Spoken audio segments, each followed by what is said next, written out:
எதிர்நீச்சல் serial இன்னைக்கு episode எப்படி போகுது நடக்கும் பார்ப்போம். இன்னைக்கு எபிசோட் என்ன காட்டுறாங்கன்னா, ஈஸ்வரிக்கு சார்பாக வாதாட வக்கீல் வீட்டுக்கு வராங்க. அவங்க சொல்கிறாங்க, உங்கள் ஒய்ஃப் வந்து சட்டப்படி விவாகரத்து வாங்குறதா முடிவு பண்ணிட்டாங்க, அவங்களுக்கு நீங்கள் பணம் கொடுக்கணும் ஜீவனாம்சமாக அப்படின்னு சொல்கிறாங்க.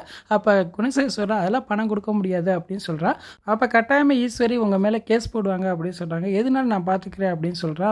வேறு ஈஸ்வரி வந்து ஜனனி ரேணுகா நந்தினிட்ட சொல்லிட்டு இருக்காங்க, இந்த விஷயத்தை நான் சும்மா விட மாட்டேன், அவர் எப்போ பார்த்தாலும் பணத்தை வச்சு எதுனாலும் செஞ்சலாம் நினைக்கிறாரு, நான் நிச்சயமாக அவர் மேலே கேஸ் போட்டே ஆவேன் அப்படின்னு சொல்லிக்கிட்டு இருக்காங்க. அதுக்கப்புறம் பார்த்தா நந்தினோட அப்பா வந்து குணசேகர்கிட்ட சொல்லிட்டு இருக்காங்க, தாராக்கு விசேஷம் வச்சுருக்கோம்ல, அதில் பத்திரிக்கையில் கதிரோட அப்பா அம்மா பேரை எழுதணும் அப்படின்னு சொல்கிறாங்க. அப்போ குணசேகர் வந்து அதில் எழுதக்கூடாது அப்படின்னு சொல்கிற. அதை கேட்டேன் கதிர் எம்பே கோவப்படுறான், என்னோட அப்பா அம்மா பேர் எழுதுறதுக்கு அவர்கிட்ட எதுக்கு பர்மிஷன் கேட்டுட்டு இருக்கீங்க அப்படின்னு சொல்கிறான். இதை கேட்டால் விசாலிச்சு எம்பே கோவப்படுறாங்க. அவங்க பெரிய வாக்குவாதம் பண்ணுறாங்க. அதேமாதிரி பெரிய சஸ்பென்ஸ் எதுன்னு சொல்லுவாங்களே என்னன்னு தெரியல. குணசேகர் தான் என் பிள்ளை, நீங்களாம் ரெண்டாவது இடத்து பிள்ளைன்னு அப்படின்னு சொல்லிடுவாங்களா என்ன தெரியல. இன்றைக்கி என்ன எபிசோட் இப்படி தான் போகுது. ஃபுல் வீடியோ பார்த்துட்டு பேசுவோம். இந்த வீடியோ பிடிச்ச முடிக்கு லைக் கொடுத்துட்டு மறக்காமல் சப்ஸ்கிரைப் பண்ணுங்கள். தேங்க்யூ.